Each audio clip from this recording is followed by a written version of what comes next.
રાધનપુર નગરપાલિકામાં સામાન્ય સભા મુલતવી રાખવા પાલિકા સદસ્યએ નગરપાલિકાના ચીફ ઓફિસર અને પ્રમુખની રજૂઆત બાદ મનમાની દર્શાવી। પાલિકાના સભાસદોને કાર્યસૂચિ એજન્ડા સાથે બજેટ કોપી આપવામાં ન આવતા પાલિકા ચીફ ઓફિસર અને નગરપાલિકા પ્રમુખને પાલિકા સદસ્ય દ્વારા લેખિત રજૂઆત દ્વારા બજેટ કોપી આપવા માંગ કરાઈ હતી। રાધનપુર નગરપાલિકા કચેરીમાં કથિત ગોટાળાઓની તપાસ કરવા સદસ્યો દ્વારા માંગ કરાઈ। પાટણના રાધનપુર ખાતે નગરપાલિકામાં સામાન્ય સભા મુલતવી રાખવા પાલિકા સદસ્ય જયાબેન ઠાકોરે નગરપાલિકાના ચીફ ઓફિસર પ્રમુખને રજૂઆત કરી હતી। રાધનપુર નગરપાલિકાની પ્રથમ સભા થઈ રહેલ હોવાથી ગુજરાત નગરપાલિકા એક્ટ 1963 અધિનિયમમાં આવું ક્યાંય ઉલ્લેખ નથી કે નગરપાલિકાના સભાસદોને કાર્યસૂચિ એજન્ડા સાથે બજેટની કોપી આપવામાં ન આવે, જે બાબતે પાલિકા ચીફ ઓફિસર તેમજ નગરપાલિકા પ્રમુખને જયાબેન ઠાકોરે દ્વારા લેખિત રજૂઆત દ્વારા બજેટ કોપી આપવામાં માંગ કરી હતી, જે બજેટ કોપી પાલિકા સદસ્યોને આપેલી ન હોવાથી આ સામાન્ય સભાને માન્ય ન રાખવા બાબત કુતૂહલ સર્જાયો હતો। ત્યારે રજૂઆત બાદ પણ એજન્ડા કાર્યસૂચિ આપવામાં નહીં આવતા પાલિકા પ્રમુખ અને ચીફ ઓફિસરની મનમાની સામે આવી હતી અને એજન્ડા કાર્યસૂચિ આપ્યા વિના સભા કરવામાં આવી હતી, જેને લઈને વિવાદ સર્જાયો છે। પાલિકા સદસ્ય દ્વારા 7 જેટલા મુદ્દા અને રાધનપુર વાસીઓના પ્રાણ પ્રશ્નથી લઈને સામાન્ય સભામાં વિડીયોગ્રાફી કરવા કહેતા પ્રમુખ દ્વારા વિડીયોગ્રાફી પણ કરવાની મનાઈ કરવામાં આવતા હોવાના આક્ષેપ।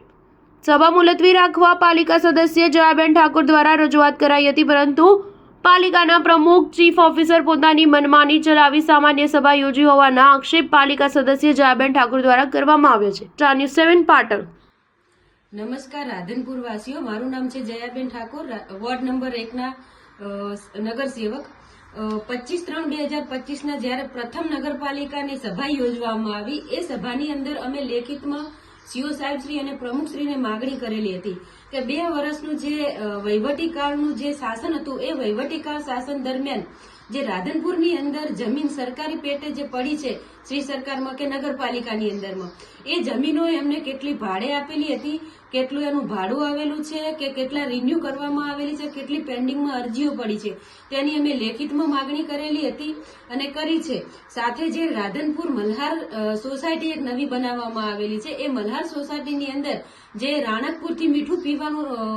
એક્સપ્રેસ હાઈવે કરીને આવે છે લાઈન, એ લાઈનની અંદર ગેરકાયદેસર રીતે વાલ મૂકવામાં આવેલા છે બિલ્ડર દ્વારા, અને એ વાલની અંદર ગેરરીતિ કરી અને પાણીની ચોરી કરેલી છે। એ પાણીની ચોરી એક મકાન દીઠ 50,000 રૂપિયા ગણવા જઈએ તો ત્યાં આગળ કેટલા મકાનો બન્યા છે અને મકાન દીઠ 50,000 લેખે કેટલા પૈસા થાય છે, જે નગરપાલિકામાંથી જે નુકસાન પહોંચાડેલું છે। આ પાણીને લઈ અને નગરપાલિકા પાણી પુરવઠા કે કોઈએ ફોજદારી કેમ કરેલી નથી, તો પાણી જે ખરેખર અહીંયા પાણીની બહુ અછત છે, પીવાનું પાણી નથી મળી રહ્યું, ત્યારે આવી રીતના ખોટી જ્યારે ગેરકાયદેસર પાણીની ચોરી થઈ રહી છે, તો આની પાછળ એ લોકોએ શું કર્યું, એવી પણ અમે રજૂઆત અને માગણી કરી છે। સાથે જે અત્યારે ફાયર સેફટીના ઘણા બધા રાધનપુરમાં પ્રશ્ન છે, એની પણ અમે માગણી કરી છે કે ફાયર સેફટીની જે સુવિધા ન હોય તે નોટિસ આપવામાં આવે, અથવા હોય તો અમને એનો વિડીયોગ્રાફી સાથે આપવામાં આવે, એવી અમારી માગણી છે। કારણ કે સામે ઉનાળો આવી રહ્યો છે અને કોઈ મોટી દુર્ઘટના ન ઘટે અને રાધનપુરમાં શાંતિ જળવાઈ રહે, એ માટે અમે માગણી કરેલી છે। સાથે જે અત્યારે સ્કીમો નવી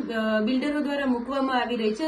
સોસાયટીઓમાં, તો એ સોસાયટીની અંદર જે પેરામીટરની જમીનો છે તે છોડવામાં આવી છે કે કેમ, અને આવી છે તો કેટલી આવી છે, એની પણ અમે તપાસ માંગી છે। તો અમે સીઓ સાહેબશ્રીને વિનંતી કરી છે લેખિતમાં, પણ અત્યારે સીઓ સાહેબ 15 દિવસની રજા ઉપર જતા રહ્યા છે, તો આ પણ અમે જાણવા માંગીએ છીએ કે રજા ઉપર અચાનક જવું કેમ પડ્યું, શું એમનામાં કઈ પાપ હતું કે પછી કઈ છુપાવવા માંગે છે?